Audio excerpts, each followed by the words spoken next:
All right, so now we're going to talk about factors affecting London dispersion forces, and there's two of them.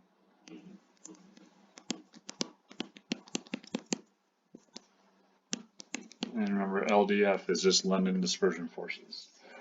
All right, first one we're going to talk about is polarizability. Polarizability. And that's just how easily the electron cloud can shift. Okay, and I'll just say larger molecule, more polarizable.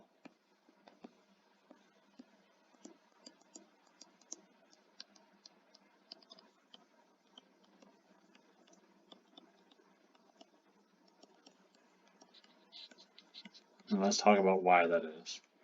So let me just give you an example.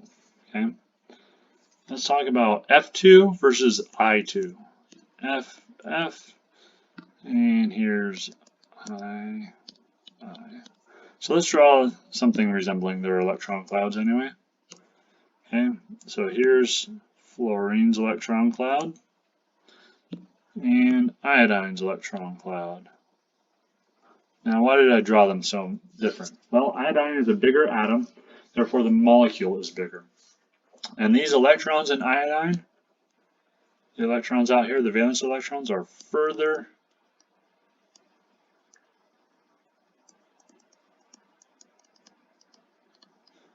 from the nucleus than they are in iodine. The valence electrons here are really pretty close, okay? So the further they are from the nucleus, the less tightly held they are, the easier it is to shift them, okay? Now let's just write that down. Further from the nucleus, that means they are easier to shift. So we have a larger molecule here, more polarizable because the electrons are further from the nucleus and therefore they're easier to shift. Can we get some sort of measurement of that? Well, for that, we're going to look at boiling point. My boiling point.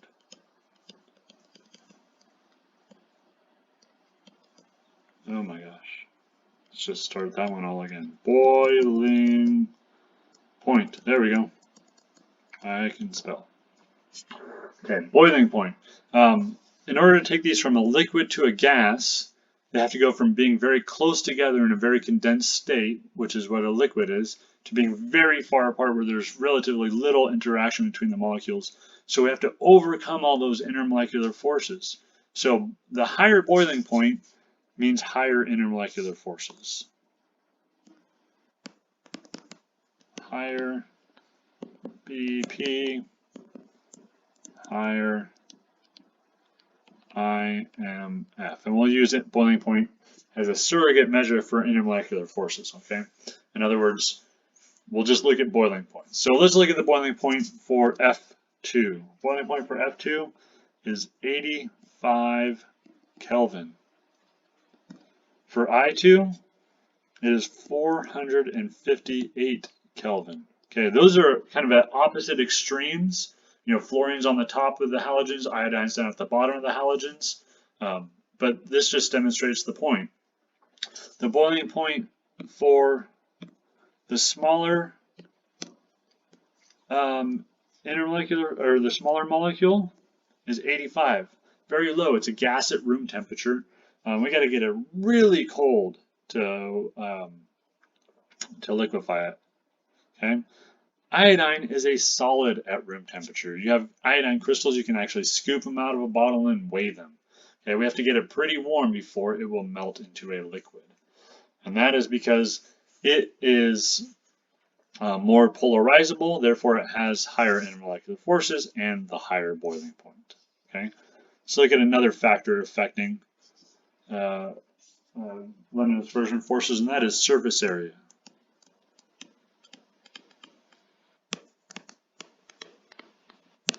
And here, if we have more surface area, that gives us higher intermolecular forces. So again, let's look at two different molecules and we'll use their boiling points. So the first molecule is what we call N-pentane. And these two molecules are going to have the same formula, but very different structures.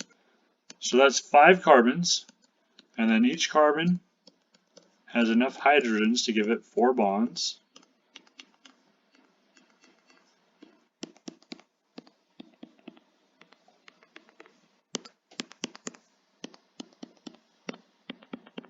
Alright, and then the other molecule, again, 5 carbons, same number of hydrogens, but this one is kind of, well, it's arranged very differently. And then each one of these carbons on the ends has 3 hydrogens.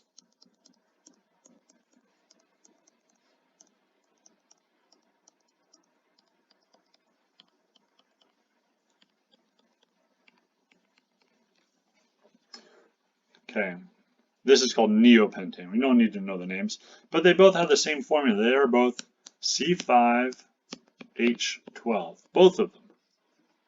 Okay, and the boiling points. The boiling points for both of them, we have 309 Kelvin for the N-pentane, and over here we have 282 Kelvin. Now it's not a huge difference, but it is a difference. So which one has the higher intermolecular forces? Well, it has to be this one. Higher IMFs. And it's really just London dispersion at this point. But higher boiling point, higher intermolecular force. Now why is that? Well, let's think about what that molecule, what both of those molecules look like. Okay, just kind of draw a picture of them. This one, the black one, the N-pentane, kind of looks like a sausage. And we can stick lots of sausages next to each other, or you can think of them as balloons, whatever. This one over here, these are spheres.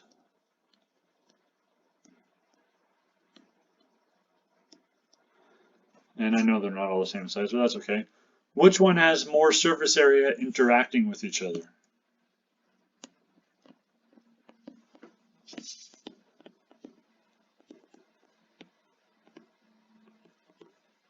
Well, it's that one. That one has more surface area, so there are more electrons interacting, therefore that gives us higher intermolecular forces. Okay, that's it for now.